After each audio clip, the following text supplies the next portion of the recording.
ప్రభు సిలువలో పలికిన 7వ మాట. లోకాసు వార్త 23వ అధ్యాయము 46వ అధ్యాయము. అప్పుడు యేసు గొప్ప శబ్దంతో కేక, ఆయన జీవాధిపతి, నీ బంగారు పాదములకు విలలేని స్థుతులు స్తోత్రములు తండ్రి. ఇదిగో నాయన, గడిచిపోయిన శుభ శుక్రవారం దినము నుండి ఈ దినము వరకు నాయన మమ్మల్ని సజీవుల సంఖ్యలో ఉంచినందుకు స్తోత్రములు తండ్రి. ఈ సమయము తరుణము చూడలేక ఎందరో నశించిపోయారయ్యా. వారి లెక్కలో నన్ను మమ్మల్ని అందరిని ఉంచకుండా మీ సజీవమైన కృపలో బలపరిచి భద్రపరిచినందుకు స్తోత్రములు తండ్రి. ఇప్పటి వరకు నాయన చక్కగా జరిగించినందుకు మీకు స్తోత్రములు నాయన. ఇదిగో నా తండ్రి, నీ ప్రియ బిడ్డ నా దేవా, 7వ మాట వాక్యము మాకు వివరించబోచుండగా నా తండ్రి మీరే తోడుగా ఉండి బిడ్డను బలపరచమని, చిన్న మనవులు మీ పాద సన్నిధికి చేర్చుకోమని యేసయ్య అతి శ్రేష్టమైన నామములు అడిగి వేడుకొని ప్రార్థించుకుంటున్నాం పరమ తండ్రి, ఆమేన్. స్తుతులు చెల్లించుతున్నాను.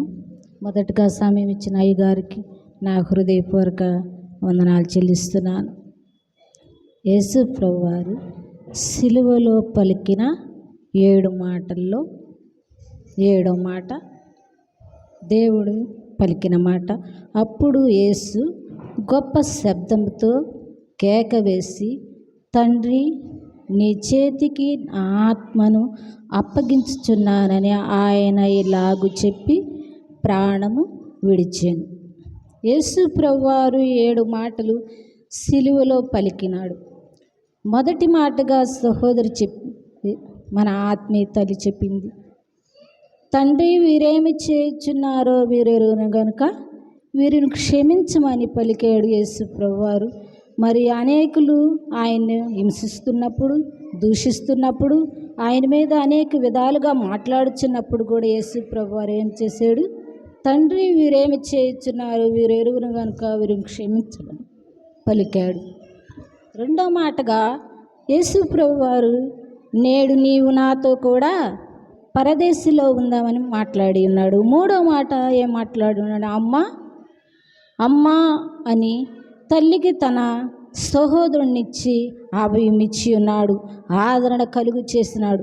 ఈ 3 మాటలు ఈ ప్రకృతిలో సర్వలోక మానవాళికి కావలసిన ఆదరణమైన మాటలు. 4వ మాటగా ఏలోయి ఏలోయి లామా శబ్ద అని బిగ్గరగా కేకవేసి, నా దేవా నా దేవా నన్నెందుకు చేయి విడిచితమని దేవునితో చెప్పుకున్న గోడు. ఆయన గోడు చెప్పుకున్నాడు. 4వ మాటగా ఆయన్ని విలపించి ఉన్నాడు. 5వ మాటగా దప్పికొనుచున్నానన్నాడు. 6వ మాటగా యేసు సమాప్తమైనదని దేవునితో మాట్లాడుకున్నాడు. ఈ 3 మాటలు, ఈ లోక సంబంధమైన మాటలు, మనకి కావలసిన ఆదరణమైన మాటలు, ఈ 3 మాటలు దేవుడు తనతో చెప్పుకున్న మాటలు. తండ్రి, నా ఆత్మను నీకు అప్పగించుచున్నానని ఆయన తల వంచి ప్రాణము విడిచాడు. 7వ మాట, తన ఆత్మను ప్రాణము విడిచి దేవుని సన్నిధిలో విశ్రాంతి తీసుకున్నాడు. దేవుడు మన కొరకు 7వ మాట, 7 అనే మాటలు చాలా ప్రాముఖ్యమైన మాటలు. 7 అనే మాటలు పరిశుద్ధమైన మాటలు. 7 అనే మాటలు పరిశుద్ధమైన మాటలుగా అవి పరిగణలోకి తేబడ్డాయి. మరి యేసు ప్రభు యెహోవా దేవుడు మరి మొదటి దినాల్లో ఆది కాండము 2వ అధ్యాయము 2వ వచనము 2వ అధ్యాయం 2వ వచనములో మరి మాట్లాడి ఉన్నాడు. దేవుడైన యెహోవా కాదు 2 దేవుడు తన పని సంపూర్తి చేసి తను చేసిన తన పని అంతటి నుండి 7వ దినమున విశ్రమించెను. యేసు ప్రభువారు మన కొరకు తన ప్రాణాన్ని పెట్టడానికి 7వ దినము విశ్రమించాడు.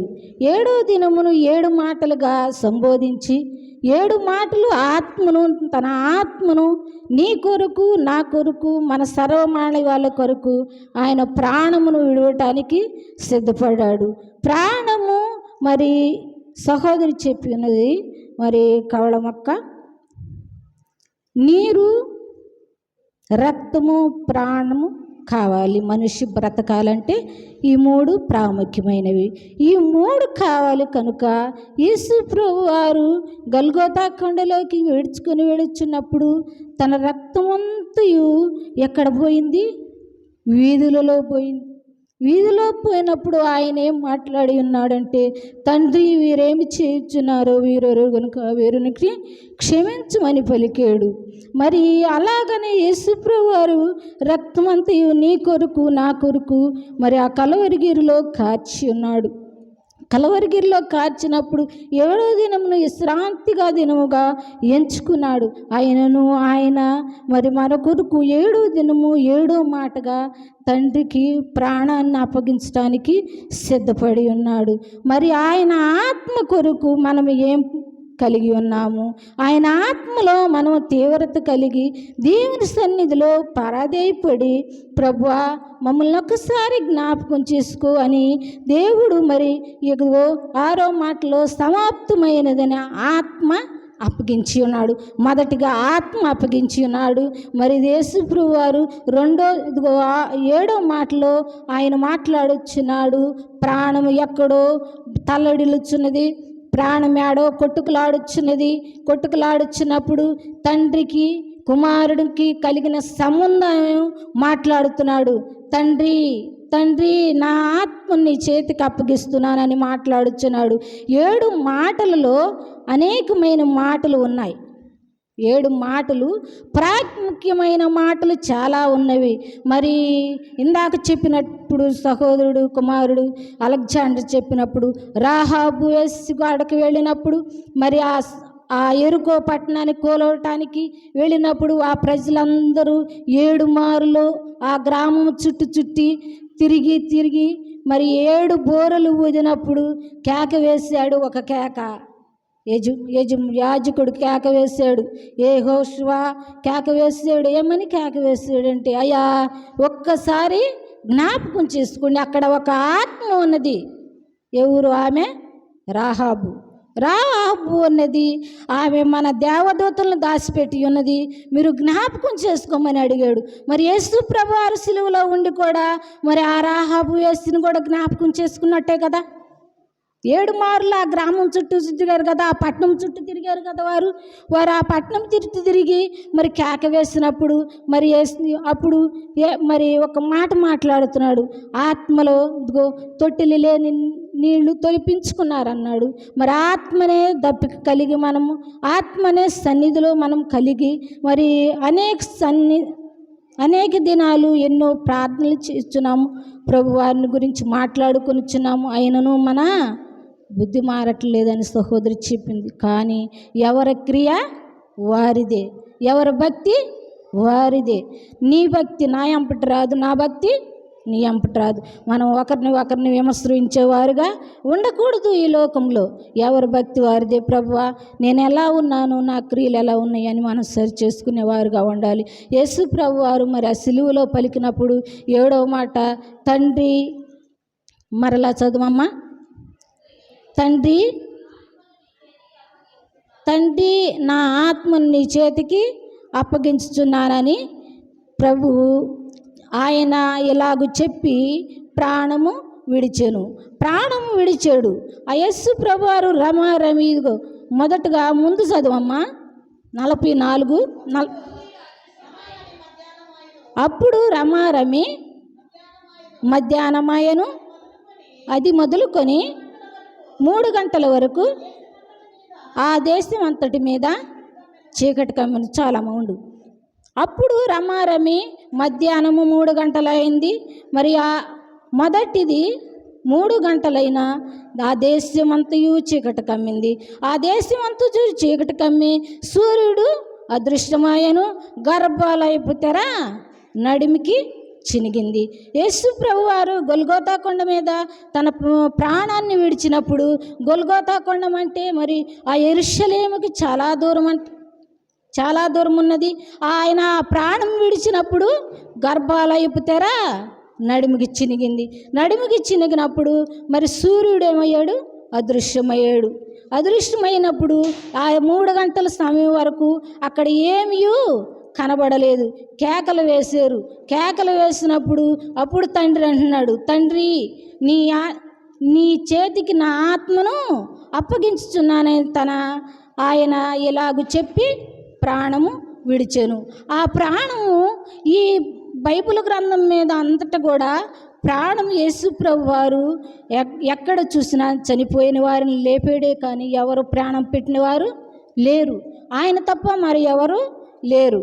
కనుక ఆయన ఏం మాట్లాడి ఉన్నాడంటే తండ్రితో మాట్లాడుచున్నాడు, తండ్రి నా ఆత్మను నీ చేతికి అప్పగించుచున్నానని తల వంచి మరి అప్పుడు ప్రకటన గ్రంథంలో ఒక పాత్ర కుమ్మరించబడింది.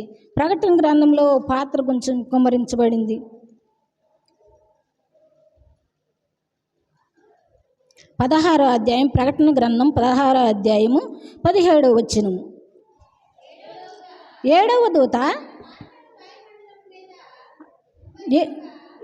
దూత తన పాత్రను వాయుమండలం మీద కుమ్మరించగా గొప్ప స్వరము గర్భాలయములో ఉన్న ఆ సింహాసనము నుండి వచ్చెను. మరి 7వ మాటగా దేవుడు ఆ గొల్గోతా కొండ మీద ఆ ప్రాణం విడిసేటప్పుడు, తండ్రి నా ప్రాణం నీ చేతికి అప్పగిస్తున్నానయ్యా, నన్ను ఒకసారి జ్ఞాపకం చేసుకో, ప్రాణమును ఇంకొకసారి అంటున్నాడు. మత్తయి సువార్త 10వ అధ్యాయము 39లో అంటున్నాడు, ప్రాణమును పోగొట్టుకున్నవాడు ప్రాణము తెచ్చుకునే సమర్థ కలిగిన వాడు ఆయన తప్ప ఎవరు లేరు.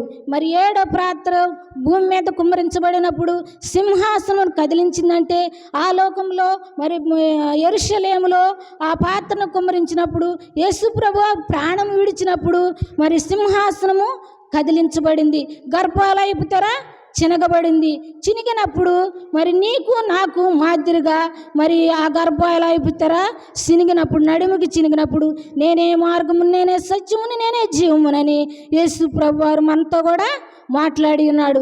ఆ మార్గమును మనం తెలుసుకొని ఆ మార్గంలో మనం నడుచుకోవాలంటే మరి యేసు ప్రభువారు తన ప్రాణము తండ్రి చేతిలో పెట్టినట్టు మనం కూడా తండ్రి చేతిలోకి వచ్చి, తండ్రి సన్నిధిలోకి వచ్చి, దేవా మా ప్రాణమును, మా ఆయుష్ను, మా కుటుంబాలను, మా పిల్లలను, మా గ్రామాలను కూడా ప్రభువా నీ సన్నిధిలో పెట్టుచున్నామని తండ్రిని అడుక్కొని మరి ఆయనలో మనం కూడా పాలివారిగా ఉండినట్లు ఈ కొద్ది మాటలు దేవుడు మన వెనుకల్లో దీవించునుగాక.